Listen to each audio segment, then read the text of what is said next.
Buenas tardes a todos nuestros seguidores de Crítica. Estamos por acá con Marcela Vallarino, ella es de la Fundación Saber Beber, y por acá estamos con el profesor Eduardo Méndez, que nos va a contar un poco de este tema bastante importante, el tema de las bebidas alcohólicas, el consumo responsable de alcohol. Bienvenidos a esta entrevista con Crítica. Y bueno, vamos a empezar primero con Eduardo. Eduardo, vamos a ser directo con lo que buscamos. ¿El panameño sabe beber exactamente?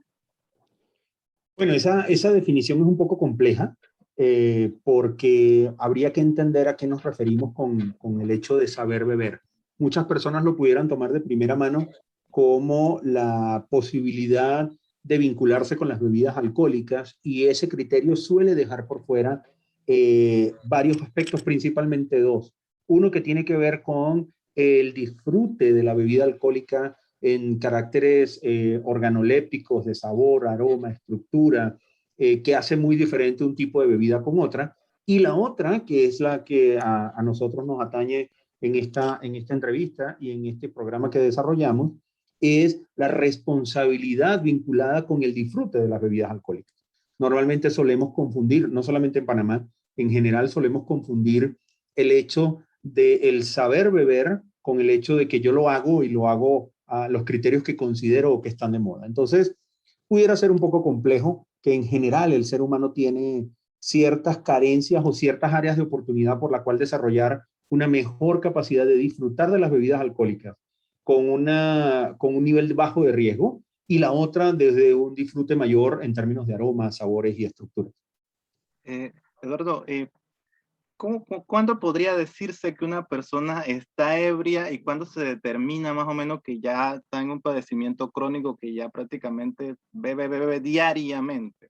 ¿Cómo se Ok, podría ya bueno, llegar a ese punto? la Organización Mundial de la Salud y los especialistas solemos utilizar una regla que se llama 4320, que establece cierto criterio de referencia, partiendo de un criterio que la intensidad y la velocidad con la que los efectos que produce el consumo de alcohol varían de una persona a otra dependiendo de múltiples características como la estatura, el peso, el estado anímico, entre muchas otras. Este criterio del 4320 nos ayuda a entender más o menos cómo podemos establecer un patrón de consumo que disminuya la posibilidad de riesgo. Ahora bien, ese patrón de consumo siempre llega a ser cero cuando estamos en condiciones de alto nivel de vulnerabilidad o de riesgo, como por ejemplo la conducción de un vehículo, si la persona de la cual nos estamos refiriendo es un menor de edad, o la etapa o el estado de gestación, por ejemplo, en las mujeres. Entonces, esto estamos hablando de que no hay cantidad moderada o libre de riesgo para cualquiera de esos tres grupos que mencioné. Entonces, yo normalmente para hacerlo un poco más cotidiano con la gente, lo que suelo decirle es que todos tenemos esa vocecita interna que nos dice, este trago no, este trago ya no más, pero solemos prestarle muy pocas veces atención y por ende continuamos, excedemos por múltiples razones y factores sociales que nos impulsan a continuar bebiendo. Entonces, ¿cuándo saberlo? Bueno, cuando ya tú sabes que no te comportas, que no reaccionas, que no estás actuando de la manera que en estado de sobriedad haces y lo haces cotidianamente. Ahora bien, ¿cuándo ese consumo ocasional, medianamente frecuente, se convierte en una posible actividad crónica? Bueno, es un poco complejo, pero hay 5 factores que puedes determinar previamente que llaman la atención, principalmente de los especialistas que atendemos temas de dependencia hacia el alcohol. Primero, que toda celebración debe estar vinculada con el alcohol o debe tener presencia de alcohol.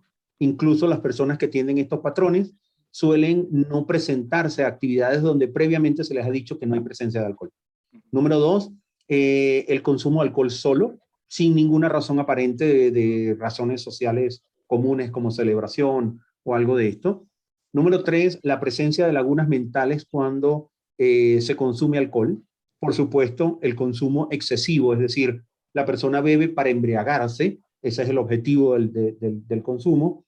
El cambio radical de la conducta. Estamos hablando de una persona se torna violenta cada vez que bebe o una persona se torna triste cada vez que bebe. En fin, esos cambios bruscos de estado anímico pueden llegar a ser patrones que complementen estos otros elementos que están presentes. Entonces, esto puede dar cierta idea conjuntamente con algo que es muy típico de cualquier persona con una adicción ya establecida, y es el negar su conducta, el negar su condición.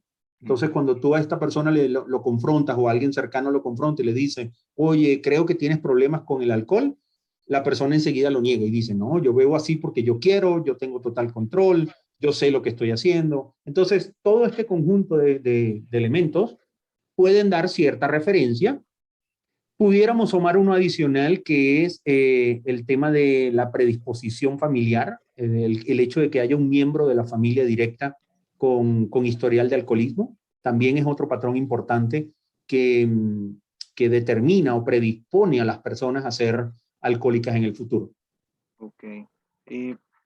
Pregunta para Marcela. ¿En Panamá se bebe todos los días? ¿Y qué es lo que más consume el panameño? En base a estadísticas que me imagino tendrán.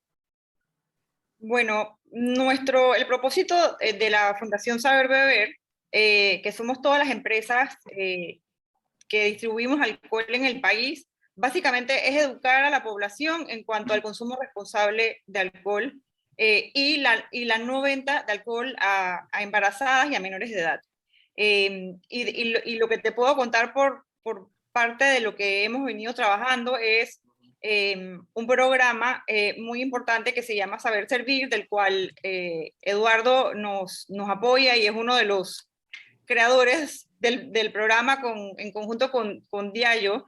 Es un eslabón de la cadena que es darle el entrenamiento al personal de servicio de restaurantes, bares y discotecas para que a la hora de servir, así se llama, saber servir, ellos pues puedan de alguna manera conocer la información, la parte científica, todo más o menos lo que nos acaba de comentar Ed, y adicional, pues la parte de como que su responsabilidad a la hora de servir, y ellos siendo como el último eslabón dentro de la cadena, dándole al consumidor final el producto. Entonces es una herramienta súper poderosa en donde se les está dando este entrenamiento a estas personas, y es un programa que venimos implementando desde antes de la pandemia, desde obviamente que empezó la pandemia y el sector, pues, restaurantes,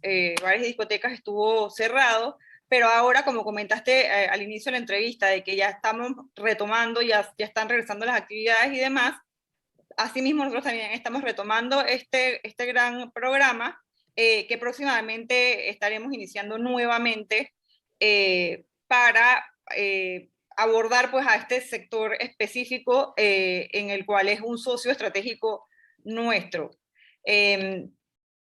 No sé si quieres que te cuente un poco sobre quiénes somos, pero la Fundación Saber Beber está compuesta, pues, por, como te comenté, las empresas que distribuimos alcohol en el país, que somos Felipe Mota, Pernod Ricard, Varela Hermanos, Spirits Wine Group, Feduro, Heineken, Carta Vieja, y creo que no se me escapa ninguno, espero. Y bueno, tenemos varios programas en ese sentido. Hemos firmado todo un código de autorregulación en donde nosotros nos comprometemos a ir un poco más allá de lo que exige la ley en cuanto a la responsabilidad de la marketing que hagan las empresas. Este código se firmó el año pasado, y en nuestra página web, que es fundacionsaberbeber.org, puedes encontrar el código y a su vez pues tenemos un canal de denuncias, si alguien quiere denunciar algún tipo de publicidad que considera está fallando pues al código. Okay. Y otra cosa chévere que puedes encontrar es el saber servir, que también está disponible en la web. Cualquiera persona lo puede tomar. La verdad es que no está dirigido al personal de servicio de los restaurantes, bares y discotecas, pero también es bastante informativo, y la verdad es que uno aprende un montón de todo lo que conlleva pues la parte científica, que es lo que Ed siempre nos explica en sus super presentaciones, que acabamos de tener una... Ok, perfecto. Profesor, ¿cuáles son esos mitos o 5 mitos que siempre surgen cuando sale esto del consumo de bebidas alcohólicas? También me gustaría saber si nos puede detallar la misma pregunta que le hice a Marcela sobre el tema de que si se beben todos los días y lo que más consume el panameño, si tiene alguna referencia exactamente. Sí, mira, voy de atrás hacia adelante en relación a si se consume todos los días, perdón. Particularmente en Latinoamérica, no solamente en Panamá, en Latinoamérica el estilo de consumo está vinculado a un consumo concentrado hacia los finales de la semana, ¿no? Viernes, sábado, incluso algo de jueves. Es un patrón muy típico donde las personas suelen vincular nuevamente el uso del alcohol con la celebración, y al ser la celebración vinculada hacia los últimos días de la semana laboral, entonces allí es donde vemos picos en la cantidad de consumo. Lo que no quiere decir que durante los otros días no hayan ciertos niveles de la población donde hagan un tipo de consumo un poco diferente, mucho más enfocado a lo que vimos en la pandemia, que es el consumo en casa, ¿no? Ese consumo de a lo mejor de pocas cantidades, pero con una frecuencia un poco mayor. Eh, ¿Qué nos caracteriza o qué caracteriza a Panamá por consumo? Como toda Latinoamérica y prácticamente como todo el mundo, la cerveza. La cerveza definitivamente sigue siendo por volumen el producto que mayor consumen o que mayor nivel de consumo tienen en la población. Repito, no solamente en Panamá. Sin embargo, eh, estos productos van a cambiar dependiendo de la ocasión de consumo. Es decir, dependiendo del tipo de uso que yo le quiera dar en el entorno social en el que me mueva, yo puedo moverme de la cerveza a los destilados, y en esos destilados, por supuesto, el ron, el whisky, vodka, ginebra, están dentro de los principales tipos de bebidas alcohólicas que se utilizan o que se consumen. Ahora bien, ¿qué mitos suelen estar presentes? Bueno, uno tiene que ver con el uso, por ejemplo, de la cucharada de aceite, que previo al consumo me ayuda a proteger o a recubrir las paredes del estómago, evitando que el alcohol penetre las paredes del estómago y por ende retrasando o disminuyendo los potenciales efectos que va a causar el consumo de alcohol. Es totalmente falso.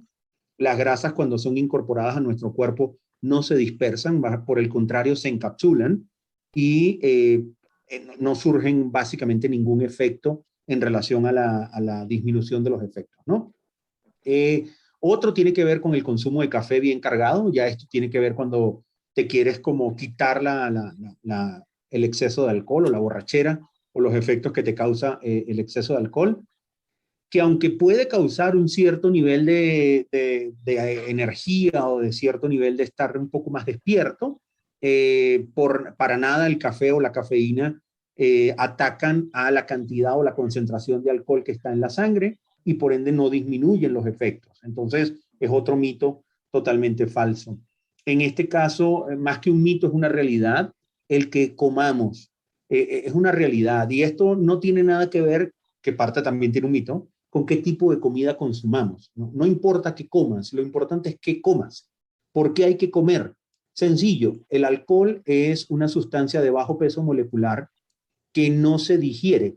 Al no digerirse, si yo que estoy bebiendo tengo el estómago vacío, el estómago detecta que esa molécula o esa sustancia que está ahí no necesita ser transformada, en el estómago por lo menos, y por ende la deja pasar rápidamente al intestino y de allí a la sangre.